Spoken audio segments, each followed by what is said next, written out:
ஜெய் ஸ்ரீராம். வர வியாழக்கிழமை ஆடி அமாவாசை. இந்த ஆடி அமாவாசை வந்து பார்த்தீங்கன்னா ஆடி மாதம் 8ஆம் தேதி வியாழக்கிழமையில் 24/7/2025 காலையில் 3 மணி 4 நிமிஷத்துக்கு இந்த அமாவாசை ஸ்டார்ட் ஆகுது. இரவு வந்து 1:47க்கு இந்த அமாவாசை முடிகிறாங்க.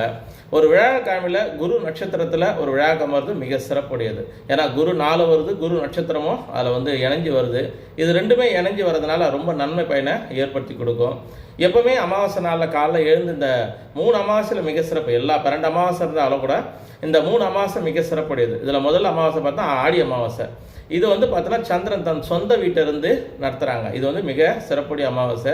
உங்கள் பித்ரு தர்ப்பணம்னா காலை எழுந்து குளிச்சுட்டு போயிட்டு நீங்கள் தர்ப்பணம் பண்ணிவிட்டு அதுக்கப்புறம் வீட்டுக்கு வந்து சோறாக்கி சமைச்சு இந்த சாப்பாடு நீங்கள் படையல் போட்டு சாப்பிடலாம். இது வந்து பித்ரு தர்ப்பணம் வந்து பண்ணால் நம்மளுடைய சங்கதிகளுக்கு நல்ல பலனை ஏற்படுத்திவிடும். குழந்தையுடைய நல்ல ஒரு வளர்ச்சிக்கும் நோய் நொடி இல்லாத நல்ல தன்மைக்கும் ஏற்படும். பித்ரு தர்ப்பணம் ஏன் பண்ணணும்னா பித்ருடைய தர்ப்பணம் வந்து வருங்கால சங்கதிக்கு நல்ல பலனை ஏற்படுத்தி கொடுக்கும். இந்த ஆடி அமாவாசையை மிக சிறப்பாக பண்ணுங்கள், கரெக்டாக வழிபாடு பண்ணுங்கள், மேலும் மேலும் பலம் பெற்று வாழுங்க. ஜெய் ஸ்ரீராம்.